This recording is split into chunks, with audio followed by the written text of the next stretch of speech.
बोले भक्तवत्सल भगवान की जय।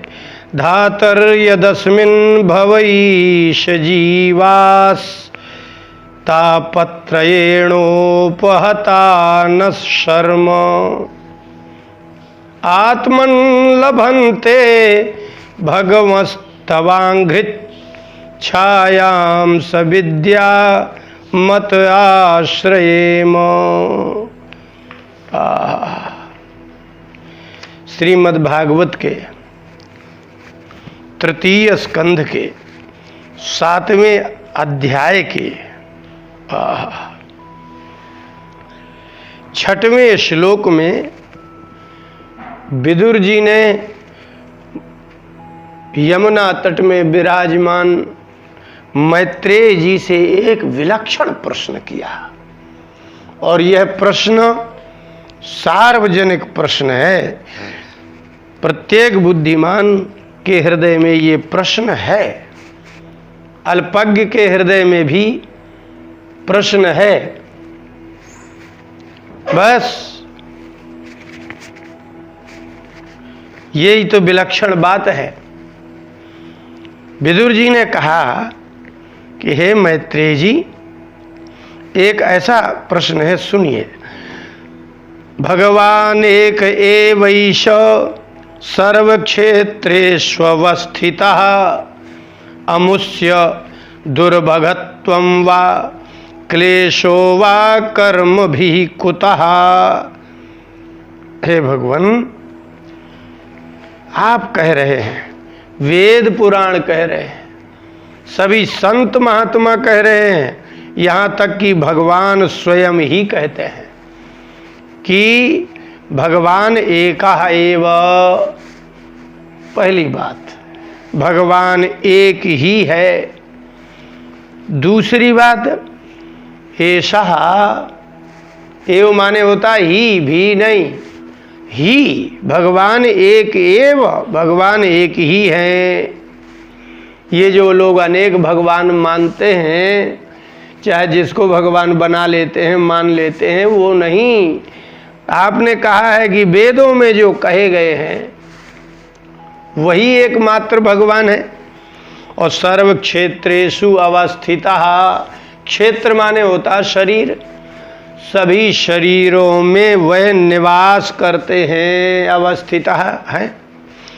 अब बताइए कि यदि पशुओं पक्षियों कीट पतंग में भगवान उनमें भी रहते हैं तो उनको ज्ञान नहीं है तो ठीक है, लेकिन मनुष्य तो ज्ञानी है, मनुष्य तो बड़ा विज्ञानी है। वह तो क्या नहीं कर सकता है, सब कुछ कर सकता है। देखिए ना, मोबाइल बना लिया, मिसाइल बना लिया, चंद्रमा मंगल में चले गए, इतने के बाद भी अमुष्य दुर्भगत्वम, इसका दुर्भाग्य बना रहता है। क्योंकि क्लेशो वा कर्म भी कुतः, यदि भगवान हृदय में सबके रहते हैं तो इसको क्लेश, इतना दुख क्यों है, ऐसे कर्म क्यों, कर्म भी क्लेशा कुतः, ये ऐसे कर्म क्यों करता है, कैसे करता है कि वह अति दुखी रहता है। तो ये अभाग्य नहीं है तो क्या है, आपका ये दुर्भाग्य नहीं तो क्या है। इसलिए विदुर जी ने ये प्रश्न किया है कि ये आश्चर्य है कि भगवान सबके हृदय में रहते हैं और भगवान आनंद स्वरूप हैं, सुखद स्वरूप हैं, इसके बाद भी मनुष्य के हृदय में एक भी बार ये बात नहीं उठती, समझता ही नहीं है, जानता भी नहीं है।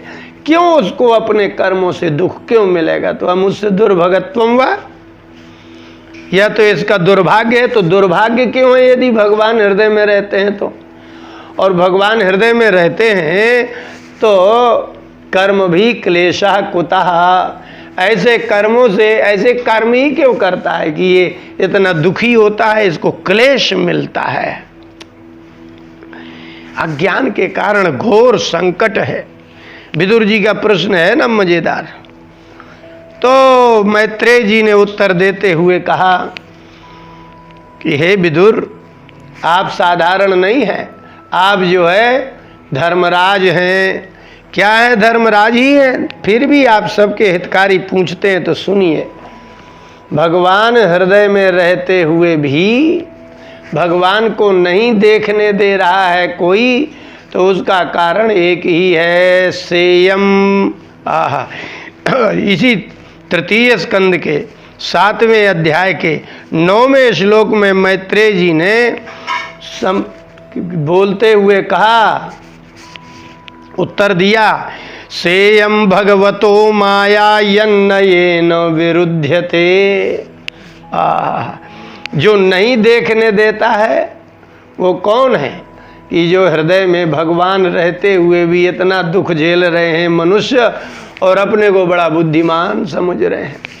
संसार की दुखदायी सामग्री को एकत्रित, भोग सामग्री को एकत्रित करके दुख उठा रहा है। तो ये कौन है? बोले सायम भगवता माया। ये भगवान की माया है, वो भी भगवती है। वो नयन विरुद्धते, वो बिल्कुल नीति के विरुद्ध चलती है। जिसमें दुख मिलता है मनुष्य वही करता है, जिससे सुख मिलता है वो कर्म करता ही नहीं है। उसको सवेरे उठने से, शुद्ध सात्विक आहार लेने से, भोजन लेने से सदा स्वास्थ्य मिलेगा, लेकिन वो ऐसा नहीं करेगा। श्रेष्ठ महापुरुषों के समीप में जाने से, भगवान का भजन करने से, संयम नियम करने से सुख मिलेगा, लेकिन वो ऐसा नहीं करेगा। इसलिए ईश्वरस्य विमुक्तस्य कार्पण्यमूत बंधनम। इसी माया के कारण ही विमुक्तस्य ईश्वरस्य, वास्तव में ये जीव स्वतंत्र है। ईश्वर माने समर्थ है, माया को त्याग सकता है, लेकिन कार्पण्यम, कृपणता, निर्बलता, नपुंसकता त्यागने में नपुंसकता है। कहता छोड़ देंगे तो मर जाएंगे, इसलिए बंधनम, इसलिए इसको बंधन रहता है, दुखी रहता है। हो गया उत्तर। तो माया की निवृत्ति कैसे हो जाए? माया, अंदर जो माया है, जो भोगने की माया है, खाने की माया है, देखने की माया है, कामना की माया है, ये मिल जाए वो मिल जाए, ये सब कामनाएं होती हैं, ये सब माया है। और विपरीत ही करते हैं, जो नहीं करना चाहिए वो करते हैं। ये कैसे होगा? ये माया समाप्त कैसे होगी? इसका उत्तर देते हुए आगे ही 12वें श्लोक में एक बात कही, बहुत विलक्षण बात है। वो क्या बात कही? तो उन्होंने कहा कि होगा, सवै निवृत्ति धर्मेण वासुदेवानुकंपया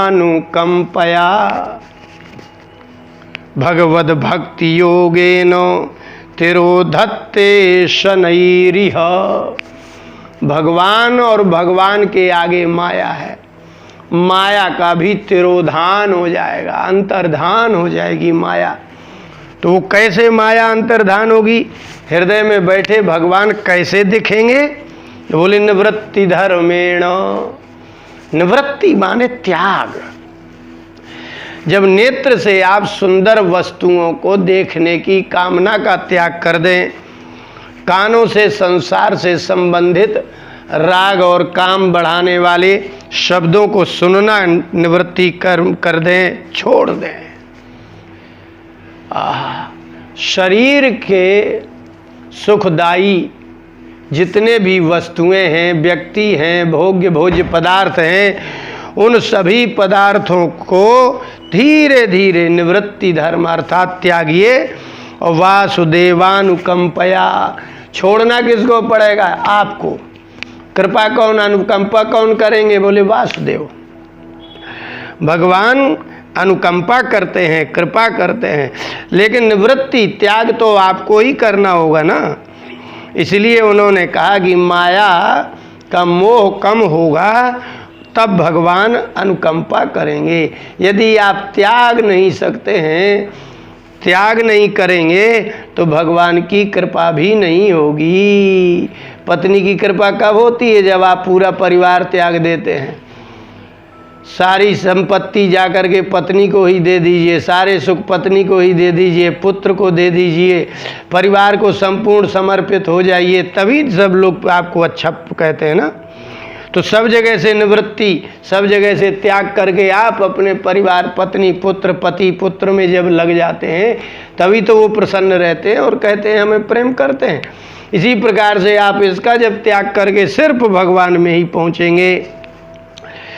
और भगवद भक्ति योगे न तिरोधत्ते शनैर्य, एक साथ माया का नाश नहीं होगा, माया का तिरोधान एक बार में नहीं होगा। बोले भगवद भक्ति योगे न, 3 कार्य करना पड़ेंगे माया से दूर होने के लिए। हृदय में बैठे हुए भगवान को देखने के लिए 3 काम करना होंगे। एक निवृत्ति धर्म, अर्थात शरीर को सुख देने की कामना वाले पदार्थों का धीरे धीरे शनै त्याग करिए। जब त्याग करेंगे तो वासुदेवानुकंपया, वो भगवान वासुदेव नारायण की अनुकंपा से त्याग होता जाएगा।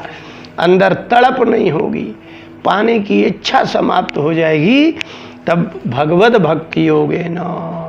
तीसरा साधन है भगवान की भक्ति का योग, अथवा भगवान के जितने भक्त हैं उनका संग करिए। जो भगवान की भक्ति को तर्कों के द्वारा दोष बता करके जो आपकी भक्ति को न्यून करते हैं, कम करते हैं, उनका संयोग, उनका संग मत करिए। चाहे वो अपने ही सगे परिवार वाले क्यों ना हो, रिश्तेदार क्यों ना हो, उनसे उतना ही व्यवहार रखिए जितना रखने योग्य है। इस प्रकार से 3 साधन चाहिए हृदय में भगवान को जानने के लिए। एक तो निवृत्ति धर्म, धीरे धीरे आप संसार के सुख देने वाले पदार्थों का त्याग करें, तब भगवान कृपा करेंगे। अब आप भगवान की धीरे धीरे धीरे धीरे भक्ति, और भगवान की बड़ी कृपा है कि हम जीवित हैं, स्वस्थ हैं, सुरक्षित हैं। यह भाव रखते हुए भगवान से ही प्रार्थना करें कि भगवान आप मेरे हृदय में विराजमान हैं, लेकिन आप अपनी माया को हमसे दूर करिए। बोले वृंदावन।